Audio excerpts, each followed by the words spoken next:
पंकज भाई ने मुझे बताया कि ऑर्गेनाइजेशन के ऊपर बात करनी है और आप लोग भी अपने अपने एरिया में ऑर्गेनाइजेशन का ही काम देख रहे हैं। दिल्ली से बाहर मुझे अभी तक 3 जगहों पे जाने का मौका मिला है। मैं अभी पंजाब में एक तरीके से कह सकते हैं फुल टाइम वहाँ पे काम कर रहा हूँ, लेकिन इस बीच मैं कर्नाटका भी गया था और इस बीच में मैं मध्य प्रदेश भी गया था। वहाँ पे भी मैं 5 और 7 दिन के आसपास लगा के आया था। 15 अप्रैल को मैं पंजाब गया था और 15 अप्रैल से लगातार वहाँ पे काम देख रहा हूँ।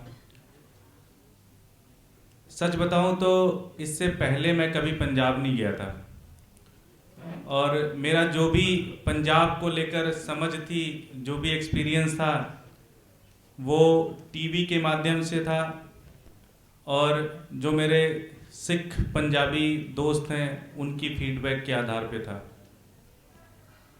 और मुझे ये भी नहीं कभी पता था कि मुझे कभी पंजाब जाना पड़ेगा। तो मुझे एक दिन पीएसी में कुमार भाई, संजय भाई, अरविंद जी, सारे लोगों ने कहा कि आपको अब पंजाब में काम करना है।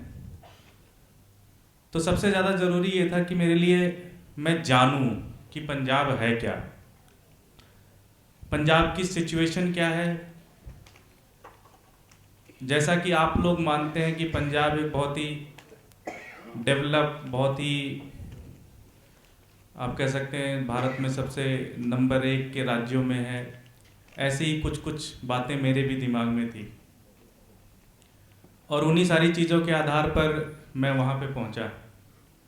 तो 2 काम हमने किया वहाँ पे।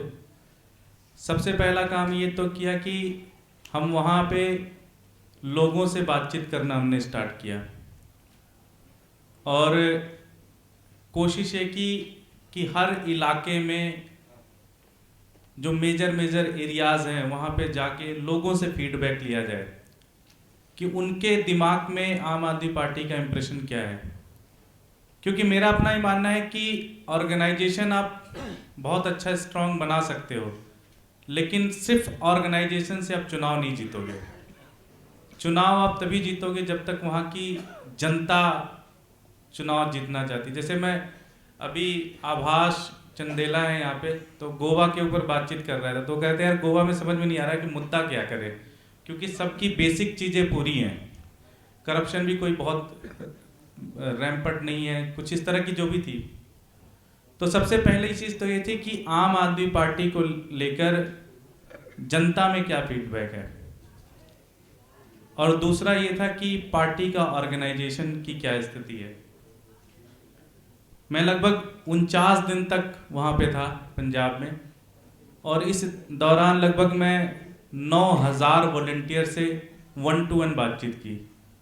कहीं पे भी भाषण नहीं दिया, कहीं पे भी किसी भी मीटिंग में 15 लोगों से ज़्यादा लोग नहीं थे, और जो कहता था कि मैं अकेले बातचीत करना चाहता था मैं उससे अकेले भी बातचीत करता था। 49 दिनों में लगभग 9,000 लोगों से मिलने के बाद ऑर्गेनाइजेशन की बहुत सारी चीज़ें समझ में आई। लगभग 700 से 800 गांवों में, इलाकों में हमने हज़ारों लोगों से बातचीत करके पार्टी की भी फीडबैक ली। 2-3 चीज़ें समझ में आई। एक तो जो हमारा ऑर्गेनाइजेशन था वो मोस्टली डिस्ट्रिक्ट लेवल पे है। आप लोग भी डिस्ट्रिक्ट लेवल पे ऑर्गेनाइजेशन चला रहे हैं। जो डिस्ट्रिक्ट कमिश्नर होता है उसके हिसाब से जो एक सरकारी एजेंसी की डिस्ट्रिक्ट होती है उस डिस्ट्रिक्ट पे चलाते हैं। उस डिस्ट्रिक्ट के साथ प्रॉब्लम ये है कि उसमें असेंबलीज, किसी में 3 असेंबली आती है, किसी में 5 आती है, किसी में 10 आती है, किसी में 15 भी आ जाती है, और सबसे यूनिक बात है कि किसी में 3.5 आती है, किसी में 4.5 आती है, किसी में 5.5 आती है।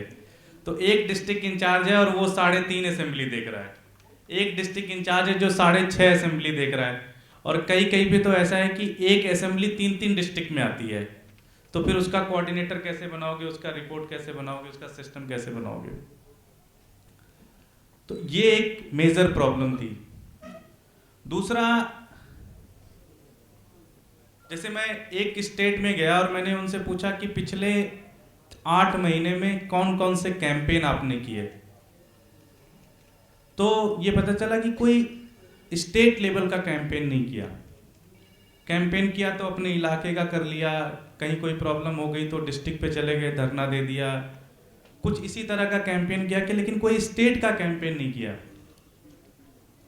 और ये मैं पूरे भरोसे के साथ कह सकता हूं कि जितने भी हमारे दिल्ली के अलावा राज्य हैं, और अभी पंजाब को छोड़ दिया जाए, तो ज़्यादातर जगहों पे जो आंदोलन हो रहे हैं वो या तो वो डिस्ट्रिक्ट लेवल पे हो रहे हैं या असेंबली लेवल पे हो रहे हैं।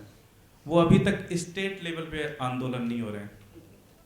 आप चुनाव तब तक नहीं जीतोगे जब तक आप वहाँ के मुख्यमंत्री का अल्टरनेटिव नहीं बनोगे। आपको डिस्ट्रिक्ट मजिस्ट्रेट का अल्टरनेटिव नहीं बनना, आपको एमएलए का अल्टरनेटिव नहीं बनना। तो एक फीडबैक ये है कि आप लोग जो भी कैंपेन चलाओ, वो कैंपेन स्टेट लेवल पे, कोई बहुत बड़ी घटना घट गई, डिस्ट्रिक्ट इंचार्ज मजिस्ट्रेट से मिलना है या लोकल एमएलए के पास जाना है, वो बात अलग हो गई। लेकिन आपको जो कैंपेन चलानी है वो स्टेट लेवल की कैंपेन है। अगर हम यहाँ पे शीला दीक्षित के बजाय किसी लोकल एमएलए को टारगेट करना स्टार्ट कर देते तो दिल्ली में कभी हमारी सरकार नहीं बनती। हमारा मेन फोकस था चीफ मिनिस्टर को हमें रिप्लेस करना है, हमें किसी एमएलए को रिप्लेस थोड़ी ना करना। चीफ मिनिस्टर रिप्लेस होगा तो अपने आप ही हम आ जाएंगे। ये ऑलमोस्ट सारी जगहों पे ये प्रॉब्लम है कि लगातार जो कैंपेन है वो नेशनल लेवल पे या स्टेट लेवल पे कैंपेन नहीं चल रहे हैं, और कई कई जगहों पे काफ़ी टाइम पीरियड लग जा रहा है किसी एक कैंपेन चलने में। दूसरा ये है कि जो हमारा ऑर्गेनाइजेशन है, मैं नेशनल काउंसिल में बात रखूंगा और मैं चाहूँगा कि आप लोग इसके ऊपर बहुत ही गंभीरता से सोचें, और इसमें आप लोगों को बहुत मूलभूत परिवर्तन करने पड़ेंगे कि जिस तरह से हमारा ऑर्गेनाइजेशन सेटअप बन रहा है। ये ऑर्गेनाइजेशन सेटअप पार्टी चलाने के लिए तो ठीक है, ये organization setup representation district level पे तो ठीक है, लेकिन इस ऑर्गेनाइजेशन से कभी आप चुनाव नहीं लड़ सकते, कभी आप चुनाव जीत नहीं सकते। दूसरी प्रॉब्लम क्या है कि ज़्यादातर जगहों पे कमेटियों का सिस्टम है। डिस्ट्रिक्ट कमेटी बन गई, उसमें 35 मेंबर हो गए, 40 मेंबर हो गए, 50 मेंबर हो गए, कौन उसमें एक्टिव है कौन उसमें एक्टिव नहीं है। किसी रिटायर्ड जज को पकड़ लिया, किसी आईएएस को पकड़ लिया, उनका कोई काम में बहुत कंट्रीब्यूशन नहीं है लेकिन बस डिस्ट्रिक्ट कमेटी में है। जिस दिन आप उनको बिना बुलाए मीटिंग कर लेते हैं वो मीडिया में चले जाते हैं और उससे बहुत ज़्यादा नेगेटिव खबरें लोकल लेवल पे छपती हैं। इसके सिस्टम पे भी हमें सोचना पड़ेगा कि डिस्ट्रिक्ट कमेटी में कौन हो। क्या डिस्ट्रिक्ट कमेटी में सिर्फ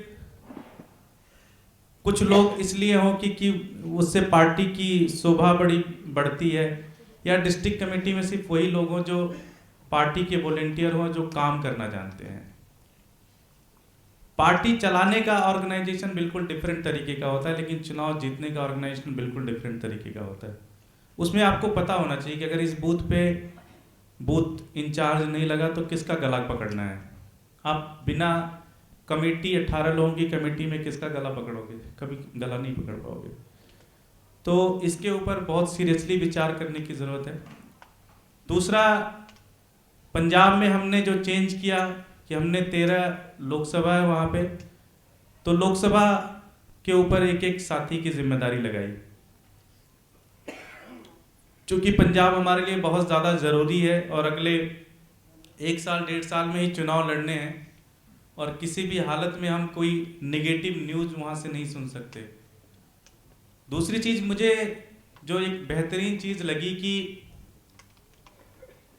पंजाब के जो वॉलंटियर्स हैं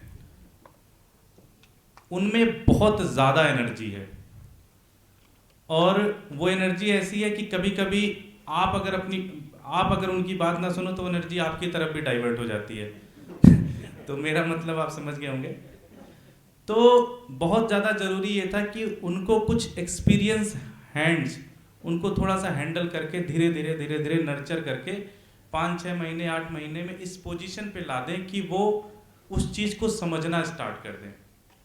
तो हमने 13 जो दिल्ली में पिछले 3-4 सालों में बहुत अच्छा काम कर रहे थे, जो 100% ऑनेस्ट लोग थे, जिनके काम पे कोई दिक्कत नहीं थी, जिन्होंने इलेक्शन लड़वाए थे और एक्सट्रीम प्रेशर में आके इलेक्शन लड़वाए थे, ऐसे 13 साथियों की वहाँ जिम्मेदारी लगाई और वहाँ पे 13 हमने लोकल इंचार्ज भी लगाए। फिर हमने क्या किया कि एक लोकसभा में 9 असेंबली होती थी, तो 3-3 का हमने सेट बनाया और उसको हम सेक्टर कहते हैं। तो एक सेक्टर में 3 असेंबली। इसी तरह जब हम असेंबली पे जाते हैं तो 15-15 बूथों का हमने क्लब किया और उसको हम सर्कल कहते हैं। तो कहीं कहीं पे विधानसभा इंचार्ज अभी वहाँ नहीं लगाया, लेकिन उस प्रोसेस में है, धीरे धीरे एक सेक्रेटेरिएट बनाएंगे हर असेंबली लेवल पे। तो एक तरीके से हर एक असेंबली को 15 से 20 भागों में बांट दिया, 15-15 बूथों की जिम्मेदारी लोग देख रहे हैं, क्योंकि पूरा देश दिल्ली नहीं है। दिल्ली में क्या है कि आप अपनी गाड़ी उठाओ, फ़ोन पे बात करो, अगर वो कॉल 5-7 मिनट की है तो एक असेंबली से दूसरी असेंबली में चले जाते हो आप। लेकिन बाहर एक एक असेंबली 40-40 किलोमीटर में है, 35-35 किलोमीटर में है, और कई कई जगह तो 80-80 किलोमीटर में, 100-100 किलोमीटर में एक एक असेंबली फैली हुई है। तो एक असेंबली इंचार्ज कभी भी 100 किलोमीटर घूम के संगठन नहीं बना सकता। इसलिए बहुत ज़्यादा ज़रूरी है कि हम 15-15, 20-20 बूथों को क्लब करें और उसके हिसाब से संगठन बनाएं। दूसरा एक बहुत ज़बरदस्त फीडबैक था, और ये आप लोगों को अपने काम करने की पद्धति में इस चीज़ को अपनाना पड़ेगा। मैं तरन तारण, एक जगह है पंजाब में, डिस्ट्रिक्ट है तरन तारण, बिल्कुल बॉर्डर की तरफ है, पंजाब के बॉर्डर की तरफ है। तो वहाँ मैं एक दिन घूम रहा था, तो वहाँ पे हमारे एक वॉलेंटियर हैं, उनका एक भाई था, 26 साल की उम्र थी, कबड्डी का बहुत अच्छा प्लेयर था और अगल बगल के इलाके में माना जाता है कि बहुत अच्छी कबड्डी खेलता था। उसकी डेथ हो गई थी। डेथ का रीज़न ये था कि उसका ओवरडोज ऑफ ड्रग्स था। जब मैं उसके घर गया तो जनरली जैसे बैठ के आप संवेदना व्यक्त करते हैं, उसी तरह से मैं भी बैठा रहा। तो उनके फादर से मैंने थोड़ी सी बातचीत करनी चाहिए कि कब हुआ, कैसे हुआ। तो उनके फादर ने कहा कि इसमें मैं बहुत ज़्यादा परेशान नहीं हूँ, क्योंकि ऐसा नहीं कि ये पहली बार मेरे साथ हो रहा है। और उन्होंने मेरा हाथ पकड़ा और उस पूरे गांव में घूम गए 10 मिनट के अंदर। 250 घर का गांव था और उसमें से 26 घरों के लड़के लड़कियां ड्रग्स से मर चुके थे पिछले 5 सालों के अंदर। तो पंजाब एक ऐसा स्टेट है जिसकी खबरें नेशनल मीडिया पे कभी नहीं आती, जिसकी खबरें कभी भी हमारी दिल्ली और अरविंद केजरीवाल के आसपास ही खबरें ज़्यादातर 80% रहती हैं। ऐसी नेशनल मीडिया में कभी पंजाब की खबरें नहीं आती, और वहाँ पे की जो मीडिया है वो बादल साहब के पूरी तरह से कंट्रोल में, तो ये सब खबरें कभी आती नहीं है। छोटे बुर्जी बैठे हुए हैं, सुबह 5 बजे निकल जाते हैं ये, और रात के 11 बजे तक लोगों के बीच में घूमते रहते हैं। हर दिन पंजाब में कम से कम 5 से 7 किसान आत्महत्या कर रहे हैं, हर दिन। और सिर्फ एक ही रीजन है, बादल साहब का पूरा भ्रष्टाचार। उन्होंने एक पूरा मैकेनिज्म बना रखा है, पूरा एक सिस्टम बना रहा है, और एक एक चीज को, मतलब आपका बिजनेस कर रहे हैं, आप दुकान चला रहे हैं, अगर उसका टर्नओवर 10 लाख से ज्यादा हो गया तो एक अकाली दल का कार्यकर्ता आपके पास आता है और कहता है कि सुखबीर बादल साहब को इतना % वहां मिल जाना चाहिए। मैं लुधियाना में घूम रहा था, लुधियाना में एक मुझे बिजनेसमैन मिलने आया। उसने कहा कि मेरा एक वेस्ट मैनेजमेंट का एक बड़ा अच्छा प्लांट बनाया है, मैंने एक बहुत अच्छा प्रोजेक्ट बनाया है, 25 करोड़ रुपए का प्रोजेक्ट है। अगर वो प्रोजेक्ट लग जाए तो लुधियाना का जितना वेस्ट है वो वेस्ट उसमें जाएगा, और 10% लुधियाना को बिजली उससे मिलनी स्टार्ट हो जाएगी। तो मैंने पूछा कि आपको क्या क्या चाहिए था। उसने कहा कि बस मुझे कुछ एकड़ जमीन चाहिए थी जहां मैं ये प्लांट लगा सकूं, और उसके लिए मैं सुखबीर बादल से मैं मिलने गया। सुखबीर बादल ने कहा जी ये तो बहुत अच्छा प्लान है, बहुत अच्छा आइडिया है, इसको तो इम्प्लीमेंट करते हैं। तो उसने कहा जी बहुत अच्छा है। और जाते जाते सुखबीर बादल ने उससे पूछा कि अच्छा ये सब तो ठीक है, बताओ मेरा कट कितना है। तो उसने कहा कि जो भी प्रॉफिट आएगा 30% आपको रखना है, 70% मैं लूंगा। एक एक बिजनेस जो है वहां पे चल रहा है, एक एक उद्योगपति जो है वो अपने पूरी बिजनेस का एक बहुत बड़ा प्रॉफिट पंजाब सरकार के, बादल सरकार को देता है। इसलिए पिछले 15 साल में जहां देश के हर राज्य में उद्योग बढ़ा है, 5% बढ़ा है, 10% बढ़ा है, 2% बढ़ा है, पंजाब एक ऐसा राज्य है जहां से उद्योग बाहर गया है। उन्होंने पंजाब छोड़ना स्टार्ट किया है। पंजाब में एग्रीकल्चर खत्म हो चुका है, पंजाब में उद्योग खत्म हो चुका है, पंजाब की नस्लें बर्बाद हो रही हैं ड्रग्स के उससे। इसलिए जनता के अंदर एक बहुत जबरदस्त गुस्सा है। इसलिए जब आपने लोकसभा की 4 सीटें जीती वहां पे, और कई सारी सीटों पे 13 सीटों में 4 आप जीते, और लगभग सारी सीटों में 1.5 लाख से ज्यादा वोट मिले, सिर्फ एक सीट को छोड़कर जिसमें 80,000 वोट मिले थे। कई कई सीटों को तो मात्र 30,000 वोटों से आ रहे। और हमारे पास ना कोई ऑर्गेनाइजेशन था, ना कोई वॉलंटियर था, ना कोई प्रचार था, ना कोई प्रचार मटेरियल था। इसलिए क्योंकि जनता तैयार थी। वहां की जनता का पेन इतना ज्यादा है कि वो उस पूरी रिजिम को चेंज करना चाहते हैं, उस पूरे सिस्टम को बदलना चाहते हैं। हमारा काम ये है कि हम वहां पे एक अच्छा ऑर्गेनाइजेशन बना के उस पूरी एनर्जी को डाइवर्ट करा पाए। अभी क्या हो रहा है, आप 1 महीने से देखते हैं कि तुरंत वायलेंस हो जाता है, तुरंत लोग अटैक कर देते हैं, तुरंत सड़कें जाम हो जाती है। बेसिकली रीजन सिर्फ एक ही है, वो गुस्सा बहुत ज्यादा है लोगों के अंदर। और जनरली क्या होता है कि सरकार गलत करती है, आप न्यूज में तो सुनते हो लेकिन आपको पर्सनल फर्क नहीं पड़ता, आपको पता नहीं चलता है। लेकिन बादल साहब ने इतना ज्यादा करप्शन कर दिया है कि एक एक आदमी उस करप्शन को फील कर रहा है, एक एक आदमी उस पूरे टैप में आ गया, एक एक आदमी उस पूरे सिस्टम का पार्ट बन रहा है। इसलिए वो गुस्सा एक एक आदमी के पास पहुंच रहा है। हमारी पार्टी के चांसेस बहुत अच्छे हैं, जैसा कि अरविंद जी ने अभी बताया कि डिफरेंट जो भी हमने 5-6 सर्वेज करवाए हैं वहां पे, उस सर्वे में लगभग 55% हमें वोट मिला है। और जो दूसरी पार्टी है कांग्रेस और अकाली दल, वो 25% से नीचे हैं। जितनी चुनाव और आंकड़ों की समझ मेरे पास है, अगर 25% का गैप है तो हम इलेक्शन के बाद सीट गिन नहीं पाएंगे कितनी सीटें आई हैं। जैसे दिल्ली में हुआ था, हो सकता है दिल्ली से भी ज़्यादा सिचुएशन बेटर हो हमारी। हमें बस 2-3 चीज़ें करनी है। ऑर्गेनाइजेशन वहाँ पे अच्छी तरह से बिल्ड करना है, एक एक घर तक ऑर्गेनाइजेशन बिल्ड करना है, लोगों के बीच में जाना है। दूसरी चीज़ ये है कि थोड़ा सा बुरा नहीं लगेगा किसी को, अब वहां पे क्या है कि सबको लगता है आम आदमी पार्टी तो जीती है, बस इससे टिकट लो तुरंत एमएलए बन जाओगे, ठीक है। तो सारा ध्यान एमएलए बनने पे है, टिकट लेने के प्रोसेस पे है। तो कोई दिन भर बस छोटे पुरजी के पास भी 50 लोग दिन भर में आते हैं, मेरे पास भी 50 भी लोग आते हैं। कई सारे यहाँ पे नेशनल काउंसिल के मेंबर हैं, हरजोत भाई हैं, नवीन जयरथ जी हैं, अशोक जी हैं, इन सब के पास भी लोग आते जाते रहते हैं। बस फिर किसी तरह से टिकट दिला दो, किसी तरह से टिकट दिला दो। पंजाब के जितने भी लोग हैं, जितने भी हमारी पार्टी के वॉलंटियर हैं, जो लोग कमिटेड हैं, उनको बस एक ही मैसेज है मेरा, हमारा काम ये नहीं है कि खुद टिकट लेना, हमारा काम ये नहीं है कि हम खुद टिकट लेके चुनाव लड़के और एमएलए बन जाएं।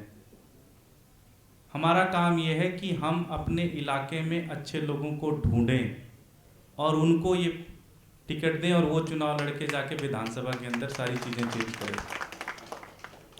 अगर अच्छे लोग असेंबली में चल जाएंगे तो हमारी इस पूरी मेहनत करने का फायदा है। अगर गलत लोग आ जाएंगे, परसों से सरकार बना लो आप, अगले दिन से कोई इधर पैसे ले रहा है, कोई उधर पैसे ले रहा है, 5-6 महीने के अंदर आपकी पार्टी भी बर्बाद, सरकार भी बर्बाद। तो हमारा मेन काम ये है कि हम अपने इलाके में घूमें। जो यहाँ पे एनसी के मेंबर हैं, मैं उनसे भी कहना चाहता हूँ, ये वीडियो बाद में जाएगी, उन वॉलंटियर से भी मैं कहना चाहता हूँ, हमारा सिर्फ मेन काम ये है कि हम अपने इलाके में अपने बूथ को संभालें, अपने सर्कल को संभालें, अपने गांव को संभालें, और सिर्फ दिन भर एक बहुत ही ईमानदार, ऑनेस्ट और डेडिकेटेड आदमी ढूंढें, उसको टिकट देना है। बस यही काम है हमारा। इतना आपने काम कर दिया, आपकी ज़िंदगी सफल हो गई, आपको कुछ और करने की ज़रूरत नहीं है। बाकी मैं पंजाब में तो बहुत ज़्यादा बिज़ी हूँ, लेकिन अगर आपको लगता है कि किसी स्टेट में मेरी ज़रूरत है, कहीं आने की ज़रूरत है, तो मैं आऊँगा, और 2-4 दिन 5 दिन जो भी समय देना है वो भी समय दूंगा। पंकज भाई ने समय दिया बोलने के लिए, उसके लिए थैंक यू सो मच।